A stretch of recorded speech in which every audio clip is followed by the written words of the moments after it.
चला तर आज आपण आमलकीबद्दल जाणून घेऊया. आमलकी म्हणजेच आवळा.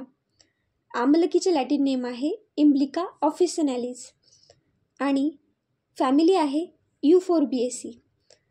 आचार्य चरकांनी वयस्थापन, विरेचनोपभोग या 2 गणामध्ये समावेश केलेला आहे.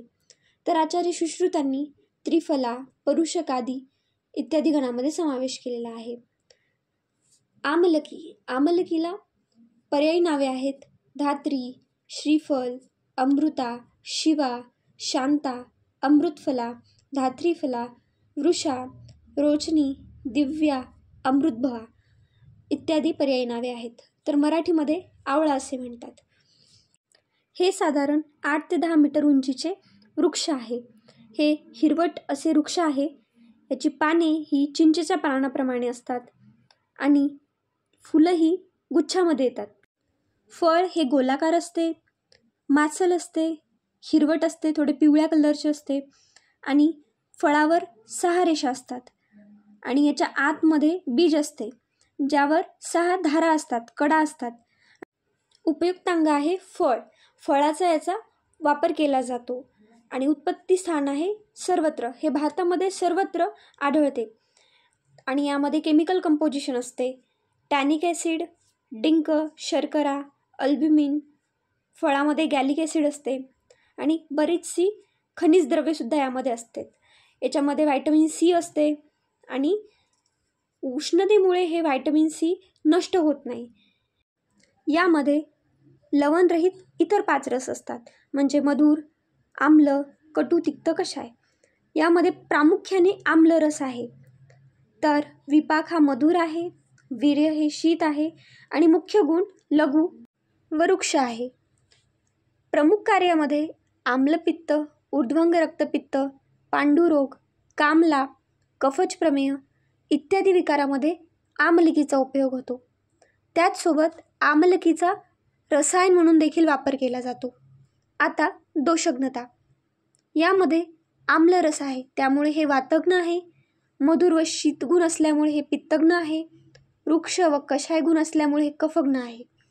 विशेषतः याचा उपयोग पित्तशामक म्हणून केला जातो. आता आपण स्थानिक कार्य बघूया. आमलकी हे चक्षुष्य आहे, केश्य आहे, दाह प्रशमन आहे. त्यामुळे दाह आणि पित्त शिरशूल असल्यास आवळ्याचा कल्क किंवा स्वरस याचा लेप लावल्याने आराम मिळतो.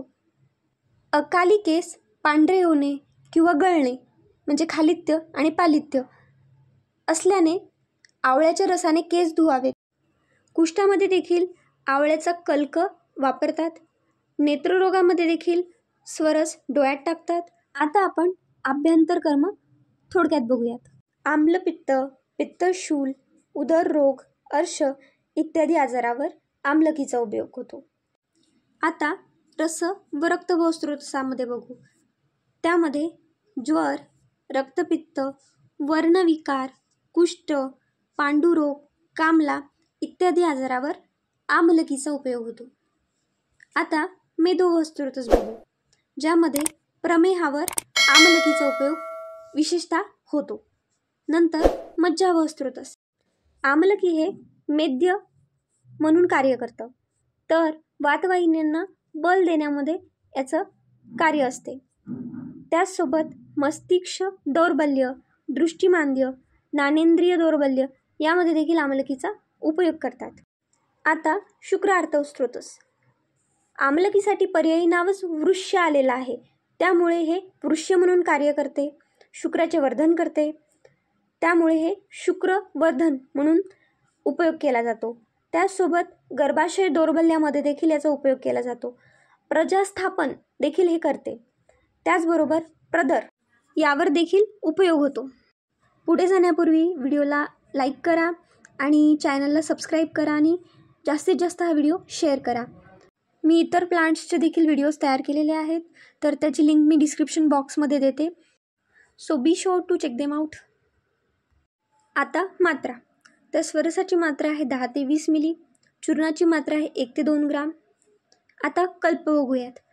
तर कल्पामध्ये च्यवनप्राश अवलेह, धात्रीलेह, धात्री रसायन, ब्राह्म रसायन इत्यादी कल्प येतात. आमयिक प्रयोग. तर शुक्रवृद्धीसाठी आवळ्याचा रस व तूप एकत्र करून दिल्याने उपयोग होतो. त्याचबरोबर प्रमेहावर आवळ्याचा रस हरिद्रचूर्णाबरोबर आणि मधाबरोबर देतात. हिक्का, श्वास यामध्ये आवळ्याचा रस, पिंपळी आणि मध हे एकत्र करून देतात. तर खर्जेवर आवळा काठी जाळून तेलात खलून लावतात. Thank you for watching the video. चॅनलला सबस्क्राईब करा आणि व्हिडिओला लाईक करा.